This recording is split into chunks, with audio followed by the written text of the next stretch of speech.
आओ तड़ी नहीं आप पूरा तड़ी रुक जा के बताओ त हां का छोपड़त का बार में जनतो नहीं क्यों अभी आओ तड़ी हमरा से घमंड देखा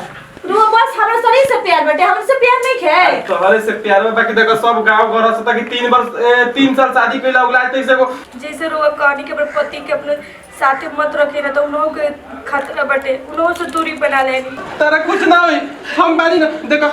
देखो कीजिए माफ कर दे लगता कि अब ना बचे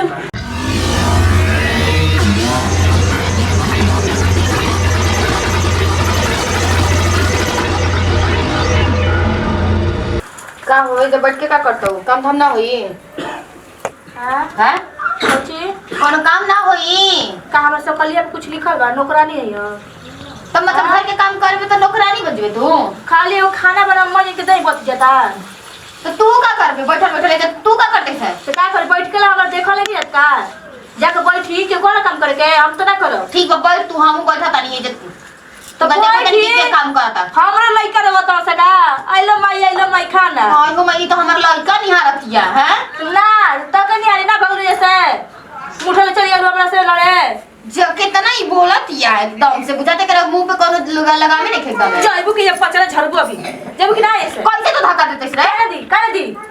भगलू ऐसे बैठे जा हम जाता नहीं तू ही जाता नहीं देख आओ तड़ी नहीं आप पूरा तड़ी रुक जा के बताओ त हां का छोपड़त का बार में जनतो नहीं क्यों अभी आओ तड़ी हमरा से घमंड देखा काम कर खातिर लोग नौकरानी मत पहिन ओढ़ के बैठल बनी करे काम करे खातिर आओ से किला सारे दिन झोटवे जा हम बड़ा सही का हां बाजी बड़ा सही था अरे सोना जान तुम तरह से कितना प्यार करिला तो प्यार तो हम प्यार ना कर लीजिए आपसे तो खाली हवा से को प्यार होला अरे हम चाहते थी बताओ ऐसा कौन बदनसीब मर्द होई जेकरा सामने ऐसा जवान बीबी हो के बाद के छुले तक ना होके रो बस हमरा शरीर से प्यार बेटे हमसे प्यार नहीं खे तोहरे से प्यार में बाकी देखो सब गांव घर से तक 3 साल शादी कइला उगला तैसे को लोला बोला ना दुनिया के रो फिकर हमरा फिकर नहीं खे रो से तो दुनिया रहती हम रख जी देखो तारा तनिको हमार ख्याल ना रहल हम तारे से शादी के लिए तुम्हार पत्नी हड़ू अच्छा हम नहीं की शादी के लिए आपसे आप प्यार ना करेंगे जी धीरे बोलो घर में जा तो कितना काहे धीरे बोली केकरा सब डराई काहे डराई अरे सोना तने धीरे बोलो ना धीरे होता ठीक बना अच्छा ये बताओ हम क्रम में हम क्या कमी बा के अभी तक हमरा के तू छुए न देलू कोनो कमी नहीं के जी रो पागल काहे बनता नहीं वो कम के समय दी कुछ दिन के टाइम लगी सब में बस और कितना समय लेबो बताओ हम तो परेशान मत करिए बस कर देती तो कह देनी ये सब चुपचाप निकल जाएंगे आज जब तक हम ना कर हमरा रूम में कदम नहीं रखेंगे अगर वो हमसे प्यार करेनी तो हमारे रूम में कहियो ना आई अरे आगे को पता ना चले चाहिए कि हमने के बीच में का बा का भइल बा का पति पत्नी का बात होला सुनना जरूरी बा भैया तू जा चलिए जब काहे ऐसे बोलत अड़ू ऐसे नहीं क्या करी क्या करी अरे तो उन अरे भैया आवाज तो भैया होते का भैया से डर लागल बा हमरा मोय है करे चलते होता घर में तो कान कान अच्छा कचर जब ना या अपने मन टपट के मार के लोला पूछ दिया मान फिट कर जा अपने में तोलो भैया मोर मेरे के बीच में तहारा जरूर रहला तुम घर में बैठ के खाते तो कर मुंह में कर घुसता हमारा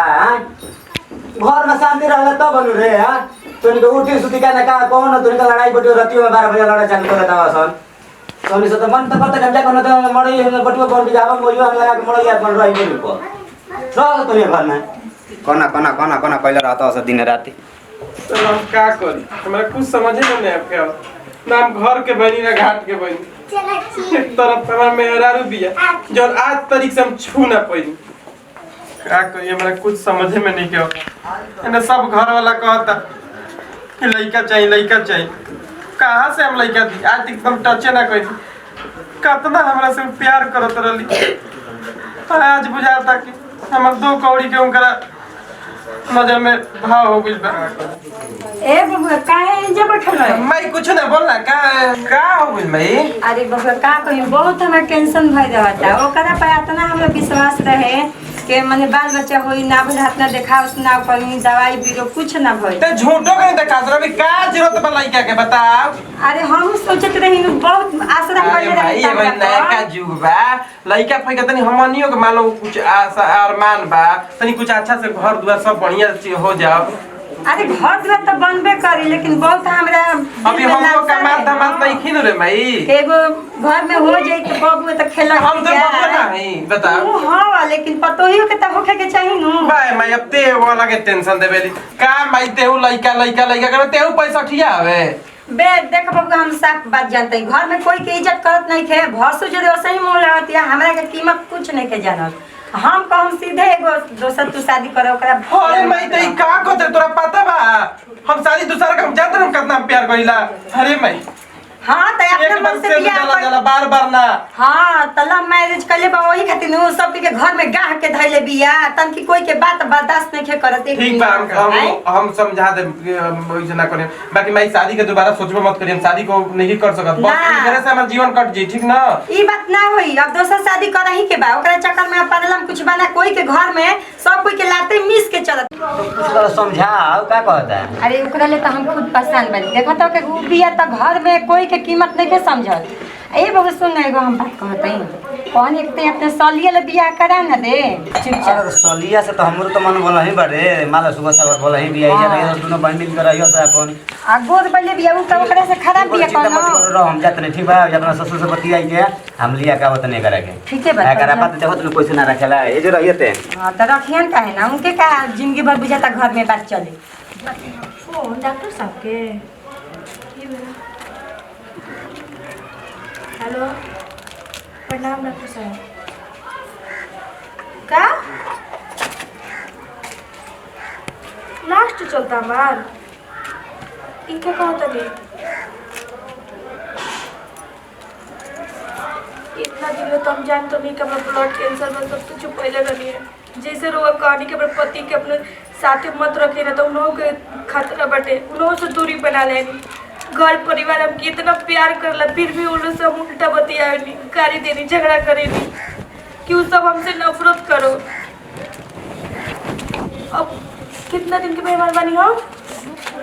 कभी भी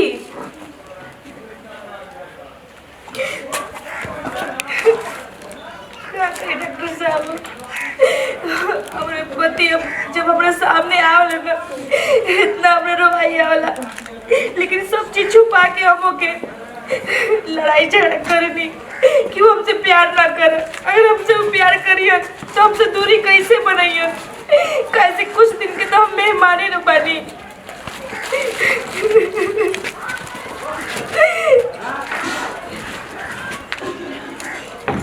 कब बने जी अरे पगल तू हमरा से हाथ ना बड़ बात छिपैलो देखो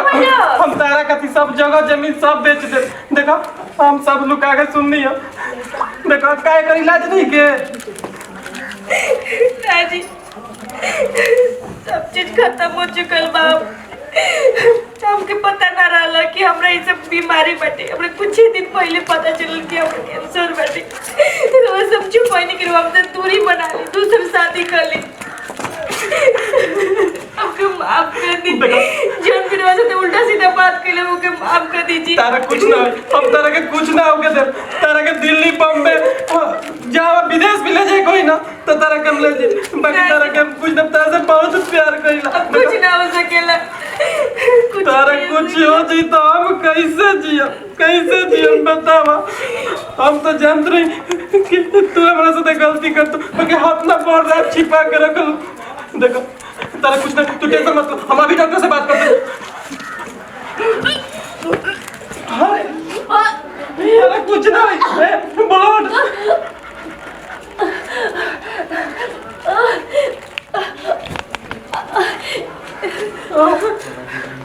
सुना हम तारा कुछ ना होके दे तारा के यमराज से भी हम छीन के लिया दे अगर यमराज भी डरी तारा के उठावे से जी हाँ लागत है कि अब अपना बच्चा तारा कुछ ना होई हम बारी ना देखो देखो जी माँ को दे लागत है कि अब अपना बच्चा तारा कुछ ना होई हम देखो हम मार तो देखो क्या हुई है मैं जी कभी हम दिल तोड़ने बने हमारा से वादा कर कि तू कब से कहती हमको माफ कर दी मम्मी की शिकायत भैया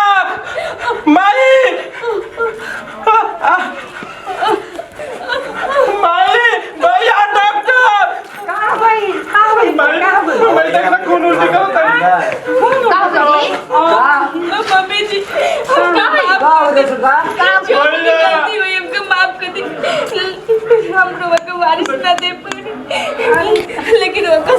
फिर वो दूसरी शादी करब।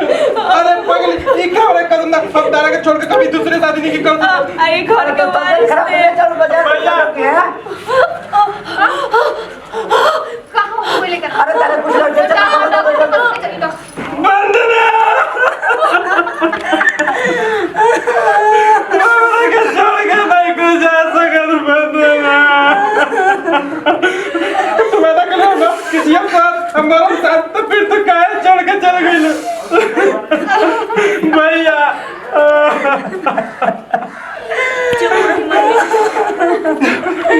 मैं उठा ना देखा हम पागल हो गए किसान छोड़ कहां बात बोलू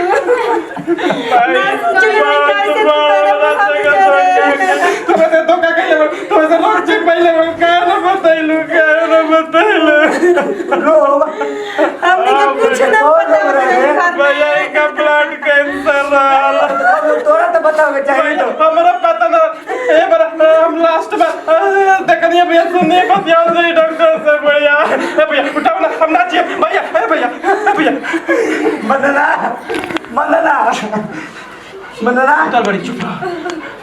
मैं देखिए लोग पगलाई मत। कुछ ना हम क्या कर लेके जाए हम अभी कुछ ना कुछ ना कर दे छोटका